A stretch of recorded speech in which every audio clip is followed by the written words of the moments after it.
specifically about your writing approach and the way that you write on the page. I know that you've spoken in the past about not getting too technical about like camera moves or POV and things like that as you're writing a script and really leaning into the emotion and visuals of the scene. Do you have any specific advice for? Well, if I were going to sharpen that note, I agree with that. But it's not that I don't think you should get into camera moves. But if you say John is walking down the street and he passes three houses, one where a dog is barking. Well, there's only a few ways you can shoot that, and none of them are kind of necessarily in a very wide shot,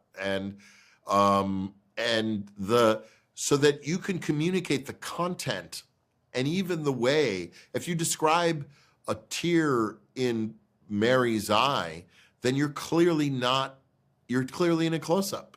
And that you don't, what I find is that the jargon of filmmaking gets in the way of telling a story.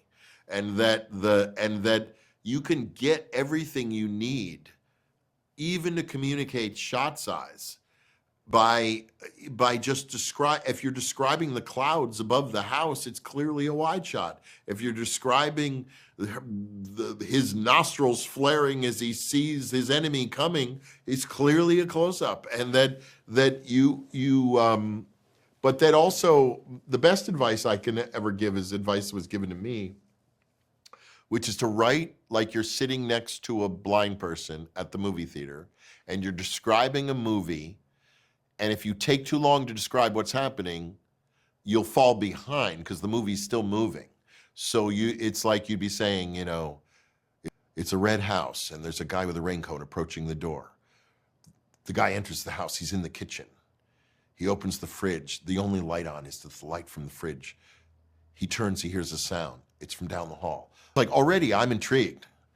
I've read so many scripts who go, the red house with dilapidated shutters sits on a dreary street called blah, blah, blah. The brown grass slowly moistening I'm already, none of that's making it in the movie. Yeah. And but it's about your reader having a feeling of how your movie's going to move. It's not that you're writing too much or that your details aren't interesting, but that the number one role of a screenplay is, one, it's a recipe for making the movie. That's really important. It's like architectural drawings for the movie. But two, unlike architectural drawings, it has to be sexy or it's never getting made. It has to be compelling or it's never getting made. And most decisions about whether your movie is getting made will be made before the person even gets past page 3. So if you are bogging me down, describing every vein on the leaf of a piece of ivy, and it's not scintillating, it isn't the second coming of description of plant life, then you should stop because you've already lost your potential maker of the movie. Not because your writing isn't great or they're shallow or commercial or sold out or independent or bureaucratic, not independent, but because you're wasting their time. You're just wasting their time because those veins on the leaf of the plant are not going to matter in the movie unless the plant's coming to life in the next scene and eating the person in the bedroom. And if that's not happening, then you just have to try to process the lean mean of it and and again, think of this person beside you, and then you only have enough time to describe it quickly enough before the movie vanishes and it's on to the next scene and you fall terribly behind with the picture.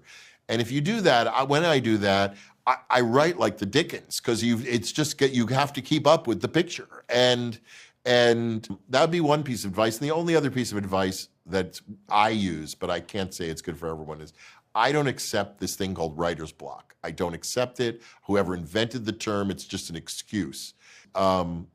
But I do feel like too often we sit down to write, but we don't know what we're writing. And I would just go, don't sit down to write if you don't know what you're going to write. Go take a walk, go shopping, do the dishes. You can think about your script while you're doing all those things. In fact, having your hands or mind half busy with something else will free you to think about it in a better way. But return to your desk when you go, wait a second, what if blah, blah, blah, blah, blah. When you get an idea, that's when you run to your desk, because that's when, of course, you don't have writer's block. You have writer's block. It'd be no different than going into a kitchen and going, what am I making for dinner? And standing in the kitchen and staring at the fridge. It's like paralyzing. You should decide what you're making for dinner and then go to the kitchen and make it. And that you'll never have kitchen block or writer's block if you do that.